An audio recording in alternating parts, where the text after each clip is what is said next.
வீர தீர சூர பராக்கிரமத்தோடு இருக்கணும். அதுவும் இன்னி காலகட்டத்தில் ஹிந்துக்கள் வீர தீர சூர பராக்கிரமமாகத்தான் இருக்கணும். நன்னா ஞாபகம் வச்சுக்கோங்க. பாரதி சொன்ன மாதிரி ரௌத்ரம் பழகு. ஹிந்துக்கள் அப்படின்னால எப்பா அப்படின்னு நடுங்கணும், தப்பே கிடையாது.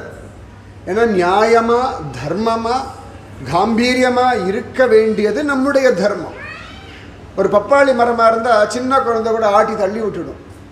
ஆலமரமாக இருந்தால் அப்பா ஆலமரம் அதுக்கிட்ட போகக்கூடாது அப்படின்னு நடுங்கணும். அந்த மாதிரி பிரம்மாண்டமான ஒரு பக்தி பண்ணணும்.